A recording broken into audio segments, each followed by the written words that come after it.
मैं जा रहा था वहाँ अभी कुछ दिन पहले, बैंकॉक जा रहा था, तो एयरपोर्ट पे एक आदमी मिला मुझे।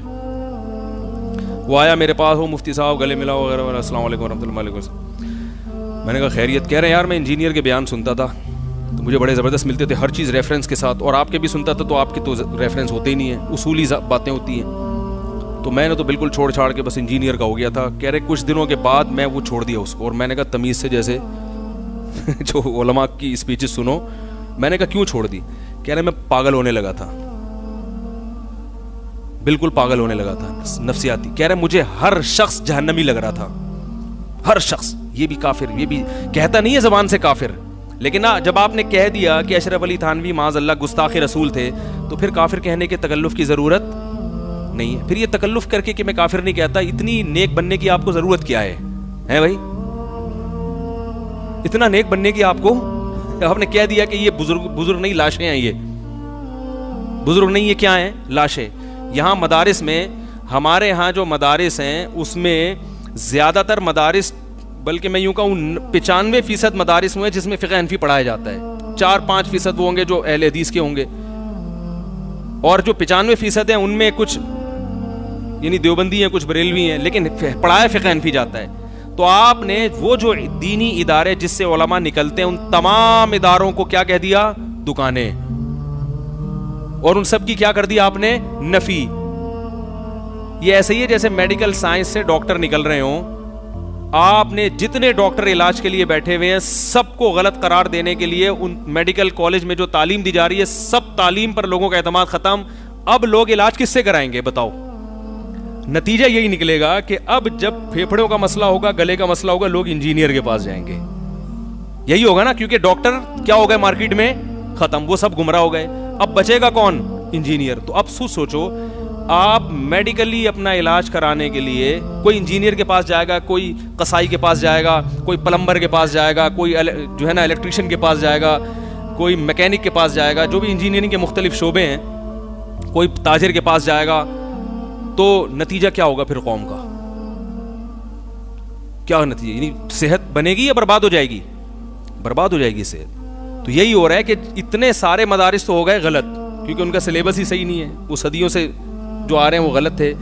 आपका अपना कोई सिलेबस है नहीं। ये बुखारी मुस्लिम तो सब मानते हैं, ये तो सबके सब यही पढ़ाते हैं। इसकी तशरीह में गड़बड़ होती है, तशरीह में इख्तलाफ होता है। तभी तो इतना आसान काम होता अगर कि कोई भी बैठ के हदीस नंबर याद करे, तो फुक़हा में इतने बड़े बड़े इख्तलाफात क्यों होते फिर? तो आपने क्या किया है कि तमाम उलमा, तमाम मदारिस से एतमाद ख़त्म करके अब लोग इलाज के लिए किसके पास जा रहे हैं? इंजीनियर के पास। अब कोई इस्लामिक बैंकिंग का मसला पूछ रहा है, उसमें फिर एक ने पूछा सूद किसे कहते हैं, वो ऐसा फजूल तरीन जवाब दिया सूद का जिसका न सर ना पाँव। वो तो खरबूजा के जवाब में तरबूज भी पेश नहीं किया। कोई पूछ रहा है खड़े होकर पेशाब करना, वो सुन्नत है, और हया के खिलाफ ओरल सेक्स जो इतनी गंदी चीज़ है वो भी जायज़ करार दे दी। वो तो शुक्र है मैंने एक फिर बयान रिकॉर्ड करवाया, मैंने फ़ौरन मैंने कहा यार ऐसा ना हो ये गंद हमारे माशरे में शुरू हो जाए, लोग सुन रहे हैं इसको। तो मैंने फिर दलाइल के साथ उसका, फिर अल्लाह का शुक्र है लोगों के कमेंट्स आए कि अल्लाह हमें इस गंदगी से अल्हम्दुलिल्लाह बचा लिया। तो वही जाहिर है कि जब एक आदमी जिसका काम था पंखे सही करना लोगों के, जिसका काम था अगर मैकेनिक है तो वो गाड़ियाँ सही करता, या चलो जहाज़ सही कर लेता, हमें अच्छे से अच्छा काम करो आप। जब आप वो उलमा पे एतमाद लोगों का ख़त्म करा देंगे, तो ऐसे ही है जैसे मेडिकल कॉलेज में जो निसाब पढ़ाया जा रहा है वो तो सारा गलत है, उससे जो फारिग होने वाले डॉक्टर हैं वो भी सब गलत हो गए। तो अब इलाज तो कराना है ना लोगों ने, तो किसके पास जाएंगे? इंजीनियर। तो यही नतीजा निकलेगा। तो इसी तरह मेरे भाई यही मदारिस हैं जिनसे हमेशा उलमा निकलते रहे, उसमें अहले हक भी रहे हैं, अहले बातिल भी। जैसे डॉक्टरों में 1 नंबर भी 2 नंबर भी, 2 नंबर से बचा के ले जाओगे डॉक्टर के पास, यार ये वाला ठीक नहीं, वो वाला सही है, सबकी नफी कर दी और आप खुद डॉक्टर हैं नहीं ठीक है, तो नतीजा यही निकलेगा जो मार्केट में हो रहा है। तो इसलिए उठाकर फेंक दो बाहर गली में, नई तहजीब के अंडे हैं गंदे। और जो इल्ज़ामात हम पर लगाते हैं ना, ये जवाब हम वो जवाब देते ही नहीं है। तो खामखा में जब हम देते ही नहीं है तो बिला वजह बगलों में बुत और फलाना बुत और ढिमकाना बुत अपनी तरफ से बना के जो है ना। मैंने एक रफुल-ए-दैन पर बयान रिकॉर्ड करवाया, उसमें मैंने कहा कोई बगलों में बुत रखते थे इसलिए रफुल-ए-दैन किया जाता था खामखा में। भैंस को हलाल फ़िक़्ह हनफ़ी ने किया, पता नहीं क्या बकवास फजूल बातें, फ़िक़्ह हनफ़ी ने भैंस को हलाल किया, वो इजमा ने हलाल किया। वही है सवाल खरबूजे के बारे में, जवाब क्या है?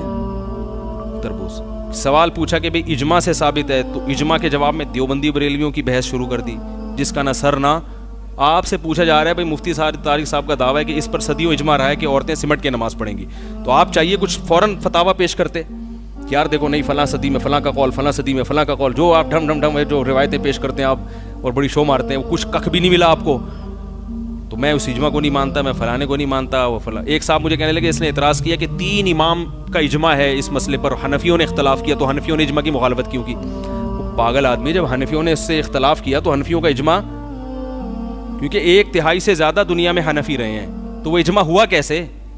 3 इमामों के इजमा को इजमा थोड़ी कहा जाता है, इजमा तो 4 अइम्मा के इजमा को इजमा कहा जाता है। ठीक है ना, 4 अइम्मा के इजमा को क्या कहा जाता है?